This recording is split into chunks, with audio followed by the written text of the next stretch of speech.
it's election time, and a lot of new ideas come out that the politicians think may resonate with people. So I want to share one that's out there right now that I'm mad as fire about it, and I think you ought to be too. Taxing unrealized gains.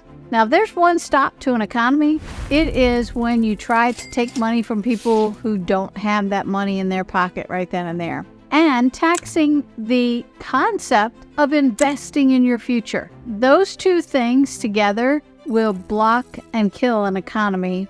There's some other ideas that are out there that will kill an economy too. But let's focus on those two for a moment. The Harris administration says that they would attempt to set up a tax on unrealized gains. All right, those sound like financial terms that not everybody's familiar with, so I'm going to break it down into really super easy concepts for you. So let's say that you put $100 in the stock market today, and that $100 you invested in this great new pharmaceutical company. And next week they come out with this killer drug that will cure cancer and make the world a better place. And all of a sudden your $100 investment is now worth $5,000. That is what we call an unrealized gain, because you still hold the stock. You don't have $5,000 in your pocket, but the value, if you were to sell that stock, is $5,000. So under tax of unrealized gains, you would all of a sudden be taxed on apparently $4,900 because less your $100 investment. So $4,900, let's say that the tax rate was 20%, just for some kind of easy math. All right. So that means that you're going to owe about $250 in taxes. Well, you struggled to put $100 into that investment. Where are you going to come up with $250 to pay the taxes on it? That's crazy. You would have to sell your $5,000 stock, liquidate it, and pay the taxes. And now you have less money to reinvest in the marketplace to buy another stock or to buy something else. All right, now stock might sound easy enough because, yeah, we've got a liquid market. If that's a stock you could just buy and sell, maybe you could do that. Let's take it a step deeper. Let's say instead you worked really hard and you invested $50,000 into a house in a neighborhood that you hope will turn around, and you're going to flip that house eventually, but you've got to put a lot of repairs into it and invest in it. Take a lot of your time and energy. Well, let's say it takes you a year, but you do that. And that house that you paid $50,000 for is now worth $250,000.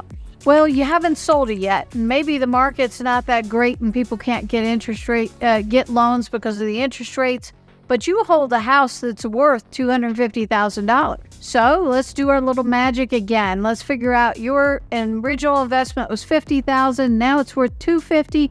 That means you have $200,000 in unrealized gains. Oh, and you owe taxes on that. Let's again say that's 25%. All right, you owe $50,000 in taxes. You only had $50,000 to buy that house. How are you going to get $50,000 to pay your taxes on that $200,000 gain? It's not going to happen, folks. If you now have to dump that house, it may only be worth $100,000 or $150,000 to dump it to pay the taxes. This is a terrible policy. It's ridiculous, and it can't even work. Let's take it one step further. You took your same $50,000 and you invested it in a business. So now you own stock in your own business. You worked so hard, and now your business is worth $250,000. Just like that house example. So now you have to find somebody to sell the business to for $250,000? No way. You can't operate a business and have $50,000 just left over at the end of the day to pay the taxes on this business, even if you're growing. How would Amazon have ever made it? How would Apple ever make it if they had to keep paying all the taxes on their reinvestment in the business? They couldn't do it. It's not possible, folks. This is an idea that stinks to high heaven. And you should use your voting power to vote against that kind of issue. Let other people know how terrible that idea is. On the surface, they're putting it out there like, oh, we're going to tax people who've made big investments. We're going to tax the bazillionaires who invested in something. They've got money to pay taxes. No, that's not how it works. It's taxing all the little people too. All the small business investment will be stifled in that situation. Stop the madness. I'm not borrowing that. I'm just saying it from my own standpoint. But this is a terrible idea, folks.